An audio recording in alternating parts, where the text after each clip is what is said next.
मेरा लौकिक नाम चंद्रप्रभा था। जब बाबा ने मेरा नाम सुना तो कहा, बच्ची, तुम थोड़ा ही चंद्रवंश में आने वाली चंद्रप्रभा हो, तुम तो सूर्यवंश में आने वाली प्रभा हो, सूर्य प्रभा। बाबा ने मुझे कभी चंद्रप्रभा कहकर नहीं बुलाया, हमेशा मुझे प्रभा ही कहते थे। इस प्रकार मेरा नाम प्रभा पड़ा कि मुझे लौकिक माँ बाप से बहुत मोह था। इतना मोह था कि उनको छोड़कर एक दिन भी रह नहीं सकती थी। जब मैं संसार की बातें सुनती थी कि एक दिन लड़की को माँ बाप को छोड़कर ससुराल जाना पड़ता है, तो मुझे बहुत दुख होता था। मैं सोचती थी कि क्या लड़की को शादी करना, ससुराल जाना ज़रूरी है। मैं माँ से कहती थी कि मैं आप लोगों को छोड़कर कहीं नहीं जाऊंगी।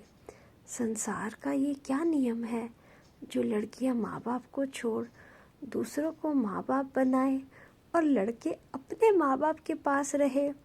मैं तो कभी भी आपको छोड़ के नहीं जाऊंगी। माँ बाप पर मेरा इतना मोह था कि उनको छोड़कर मैं रह नहीं सकती थी। ड्रामा इतना विचित्र है कि जब मैं पहली बार बाबा से मिली तो उसी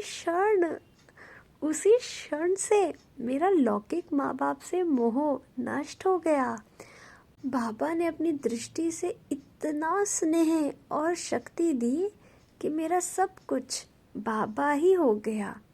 लौकिक मोह ममता सब समाप्त हो गई।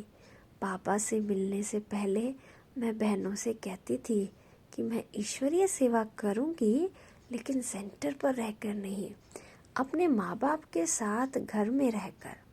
जब बाबा से मिली तो मुझे मन में ये पक्का हो गया कि अब मुझे बाबा से अलग नहीं होना है, बाबा को छोड़कर कहीं नहीं जाना है।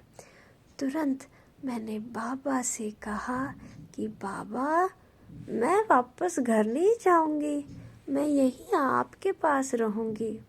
इस तरह बाबा ने मुझे पहली नज़र में ही माँ बाप का संपूर्ण स्नेह और संबंध दिया, जो लौकिक संबंध का मोह टूट गया। इसका दूसरा पार्ट देखने के लिए यहाँ पर क्लिक कीजिएगा।